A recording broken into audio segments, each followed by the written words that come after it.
Halo, perkenalkan, nama saya Ivan Januar.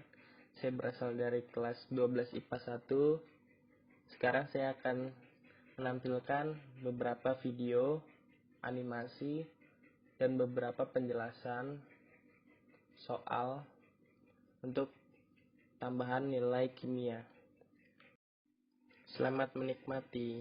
Besi merupakan logam yang berwarna abu-abu dan berkilau. Tapi, ketika kita berada di kamar mandi, biasanya kita sering melihat paku ataupun besi yang warnanya berubah dan tidak berkilau lagi. Karena sudah berkarat. Lantas, kok bisa besi berubah menjadi karat?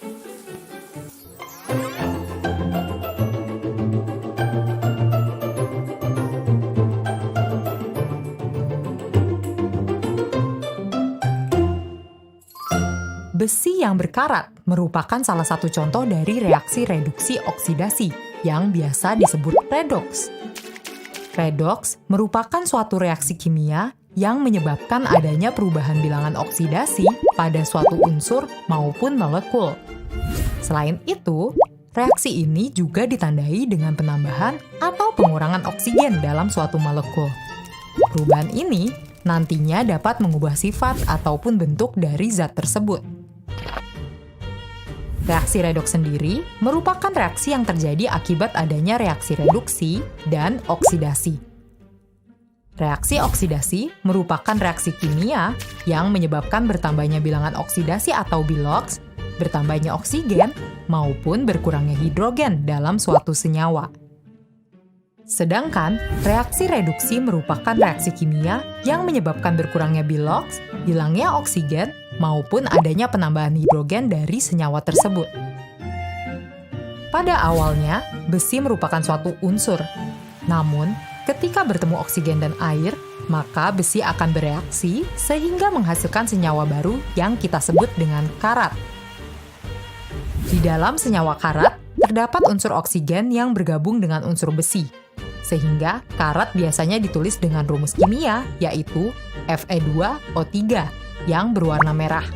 Sekarang kita sudah mengetahui bahwa besi yang berkarat mengalami proses reaksi kimia, yaitu redoks, ketika bereaksi dengan oksigen dan air. Sehingga besi tersebut berubah menjadi karat.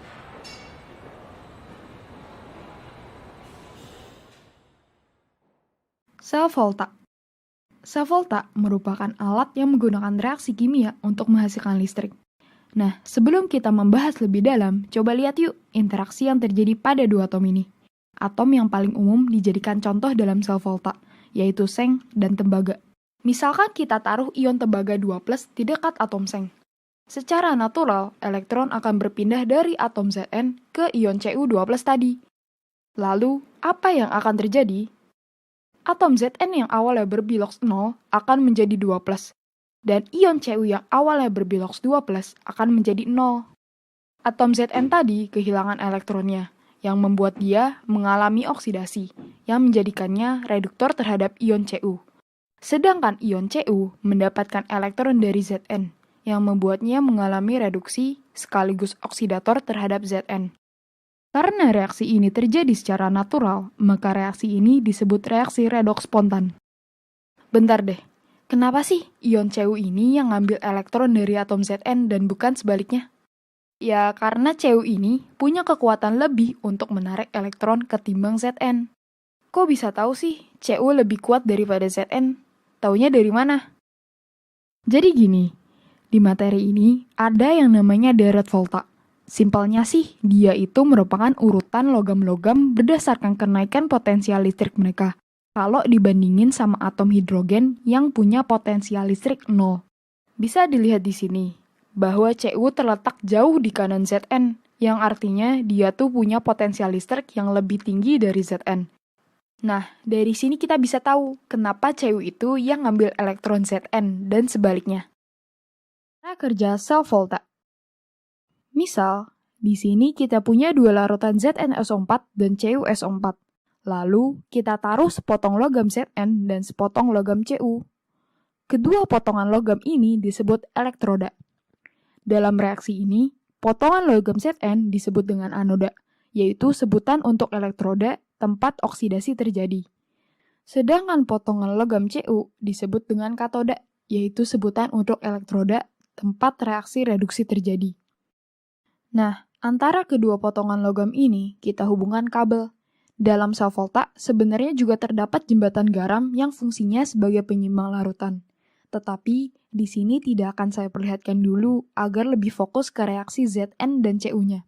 Coba kita zoom sel volta ini sampai kelihatan atom-atom menyusunnya. Bisa dilihat, susunan atom Zn ini adalah pinggiran dari potongan logam seng tadi. Sama halnya juga dengan atom Cu. Sedangkan ion Zn2+ dan Cu2+ adalah bagian dari larutan sulfat tadi.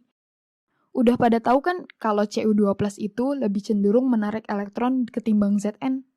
Nah, karena reaksi redoks antara Zn dan Cu2+ berlangsung spontan, maka secara natural Zn akan melepas 2 elektronnya. Kedua elektron tersebut bergerak dari potongan logam seng menuju potongan logam tembaga melalui kabel. Sebentar, masih ingat kan definisi listrik? Ya, pergerakan elektron. Nah, pergerakan elektron tadi adalah bagian yang menimbulkan listrik pada sel volta. Skip sebentar ya, kita lanjut ke reaksinya. Karena melepaskan 2 elektron, atom Zn pun berubah menjadi ion Zn2+. Dan ada nih, fakta penting yang harus kalian tahu.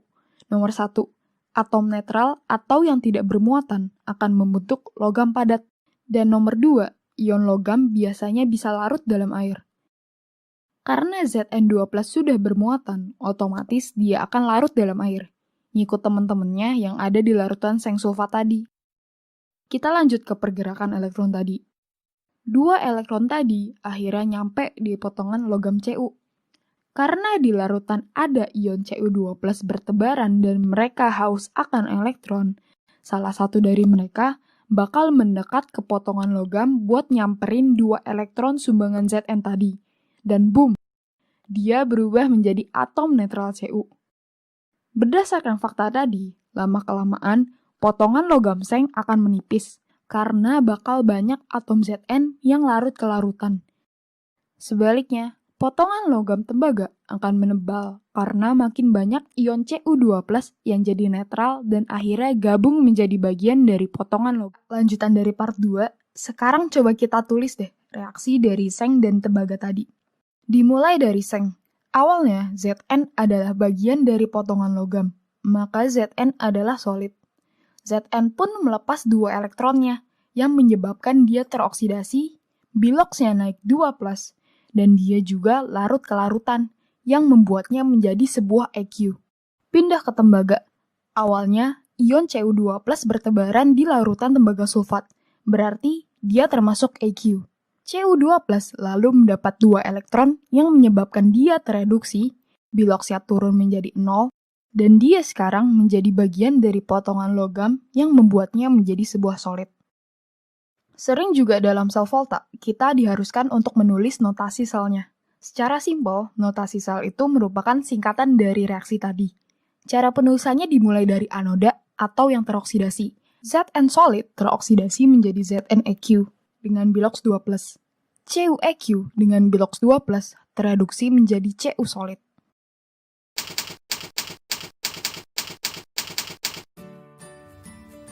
Tahukah kalian apakah yang dimaksud dengan elektrolisis?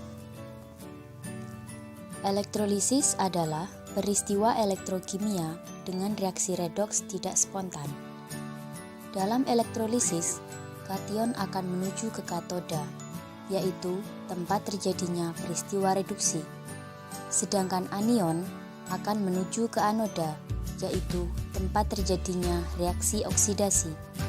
Jadi, dalam sel elektrolisis, katoda merupakan elektroda negatif sebab dituju oleh ion positif, sedangkan anoda adalah elektroda positif sebab dituju oleh ion negatif.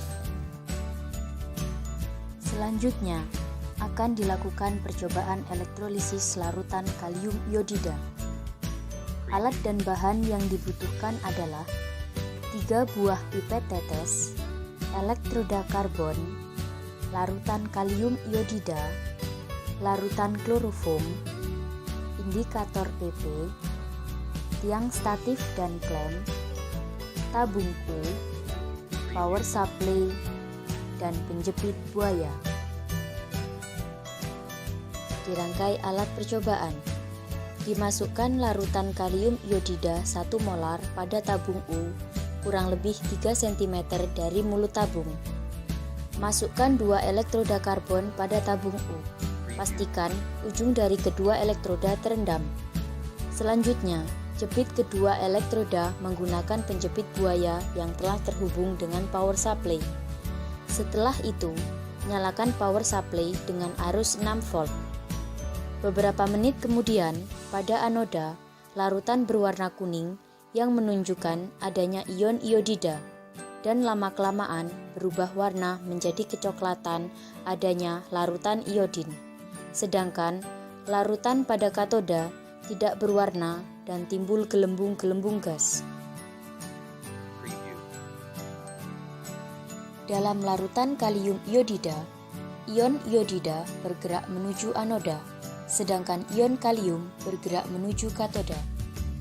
Pada katoda, elektron berikatan dengan molekul H2O menghasilkan hidrogen dan ion hidroksida pada larutan. Pada anoda, terbentuk larutan berwarna kuning yang merupakan ion iodida. Ion iodida pada anoda mengalami oksidasi dengan melepaskan elektron yang bergerak menuju katoda. Elektron pada katoda berikatan dengan molekul H2O menghasilkan hidrogen dan ion hidroksida pada larutan. Perubahan warna kuning menjadi coklat menunjukkan terbentuknya larutan iodin. Sedangkan pada katoda terdapat gelembung-gelembung gas yang merupakan gas hidrogen. Dari percobaan yang telah dilakukan untuk mengetahui elektroda yang berperan sebagai katoda dan anoda, mari kita lakukan uji identifikasi. Uji identifikasi hasil elektrolisis. Uji pada anoda ditambahkan beberapa tetes indikator PP. Larutan berubah warna dari tidak berwarna menjadi merah muda. Sedangkan uji pada katoda ditambahkan beberapa tetes larutan klorofom. Larutan berubah warna dari coklat menjadi merah muda keunguan. Reaksi-reaksi yang terjadi pada elektrolisis adalah sebagai berikut. Pada katoda terdapat ion kalium dan molekul H2O. Potensial reduksi molekul H2O lebih besar jika dibandingkan dengan potensial reduksi ion kalium. Sehingga yang mengalami reduksi adalah molekul H2O dengan menghasilkan gas hidrogen dan ion hidroksida. Pada anoda terdapat ion iodida dan molekul H2O. Potensial reduksi ion iodida lebih kecil dibandingkan dengan potensial reduksi molekul H2O. Sehingga yang mengalami oksidasi adalah molekul H2O dengan menghasilkan larutan iodin. Maka, dapat dihitung E0 sel dalam elektrolisis larutan kalium iodida. E0 sel sama dengan E0 katoda dikurangi E0 anoda, di mana E0 katoda sebesar negatif 0,41 volt, sedangkan E0 anoda sebesar positif 0,53 volt, sehingga diperoleh E0 sel sebesar negatif 0,94 volt, yang merupakan reaksi tidak spontan.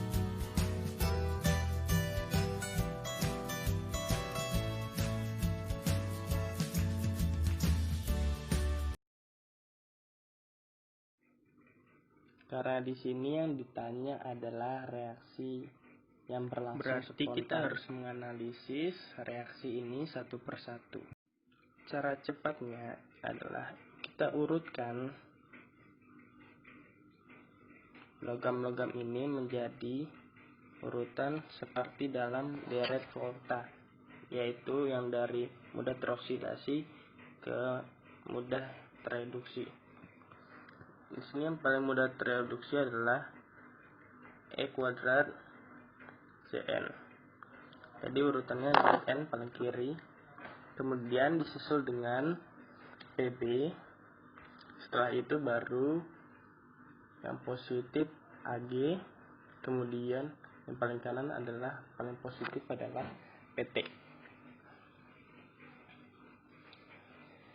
Dari volta ini artinya adalah Zn harus teroksidasi, karena Zn yang paling mudah teroksidasi dibandingkan dengan ketiga logam ini. Jadi Zn yang teroksidasi pasti itu adalah reaksi yang spontan. Kita lihat di opsinya, pilihan ini Zn yang tereduksi adalah nomor 1. Itu pasti benar, karena Zn pasti teroksidasi. Dari situ Zn tereduksi pasti salah. Itu dari Zn kita dapat 2, yang 1 benar, yang 2 salah. Yang kedua, kita lihat yang paling ujung kanan. Yang paling ujung kanan adalah PT. Karena PT yang paling ujung kanan, maka ia harus tereduksi. Karena dia harus tereduksi, kita lihat di pilihannya. Nomor 3, PT 2 plus tereduksi menjadi PT yang beloknya 0. Maka ini benar. Sedangkan yang nomor 4, PT-nya teroksidasi, maka jawabannya salah. Jadi dari sini kita dapat jawaban nomor 1 itu benar dan nomor 3 juga benar.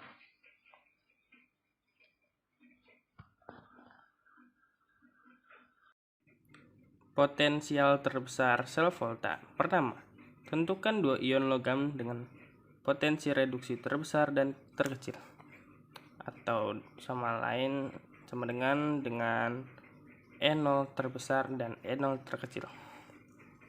Kita tulis yang terbesar ada AU3 plus tambah 3E kuadrat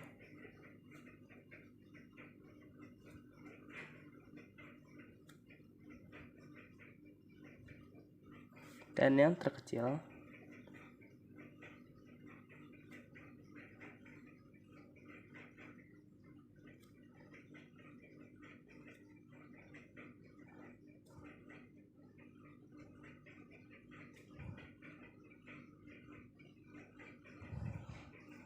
Nah, soal pertama selesai.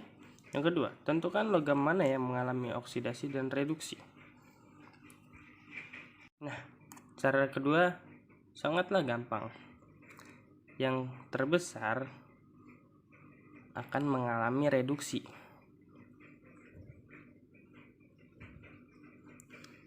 Dan bertindak sebagai katoda. Dan yang terkecil akan mengalami oksidasi dan bertindak sebagai anoda. Soal kedua selesai. Tentukan mutasi selnya. Soal ketiga, tentukan mutasi selnya. Karena Ca mengalami oksidasi, jadi ditulis duluan ya. Dari persamaan tinggal dikelompokin aja. Ca jadi 2 plus, AU jadi 3 plus, jadi AU. Inilah sel volta dengan potensial terbesar. Selesai. 2HPr ditambah H2SO4 sama dengan jadi Br2 plus SO2 plus 2H2O. Tentukan zat manakah yang merupakan A oksidator B reduktor. Kita tulis selangnya.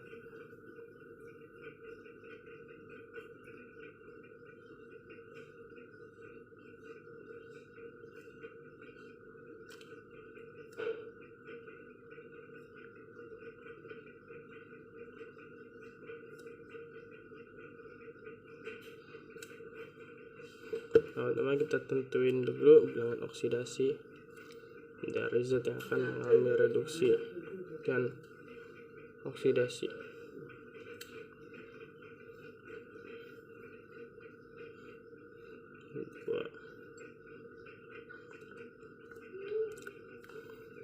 Positif 1 dikali positif 2 menjadi positif.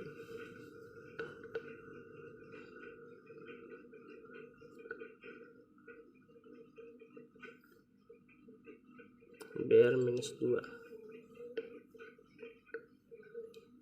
O minus 2 dikali 4 minus 8. Supaya jadi 0, berarti bilangan oksidasi S itu 6.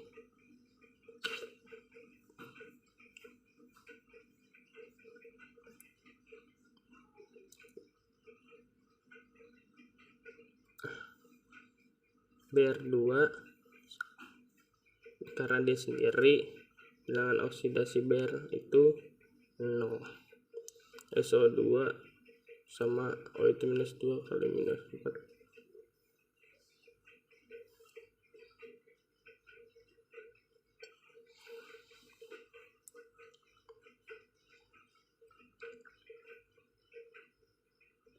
Ada O nggak usah, karena dia tetap. Sekarang kita bisa nentuin mana yang mengalami reduksi dan mana yang mengalami oksidasi.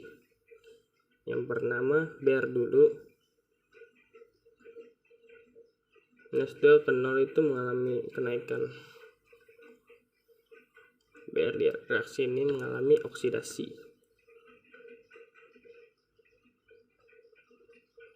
Oksidasi. Betul.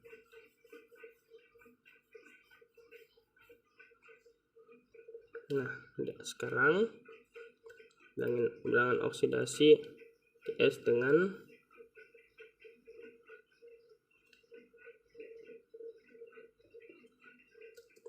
plus 6 plus 4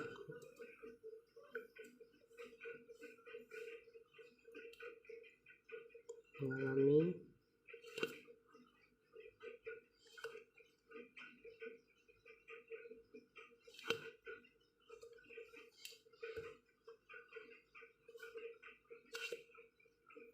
kan dari ke plus 6 ke plus 4 itu bersama, jadi tambah 2 elektron.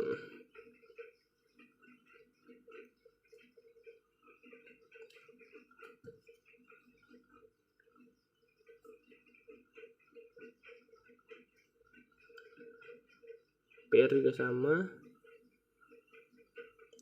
tapi dikurang 2 elektron. Kalau S plus 2 elektron. Sekarang tinggal kita jawab deh, siapa oksidator dan siapa reduktornya. Oksidatornya itu zat yang mengalami reduksi.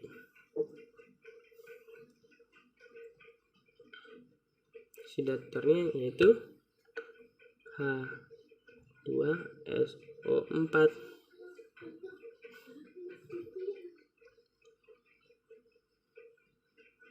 Nah, reduktornya itu terbalik, kebalikan dari oksidator. Nah, reduktornya adalah HBr. Cukup tulis HBr nya aja, nggak usah pakai koefisien 2 nya. Nah, sekian, selesai. Sekian video pembelajaran dari saya, semoga bermanfaat. Terima kasih.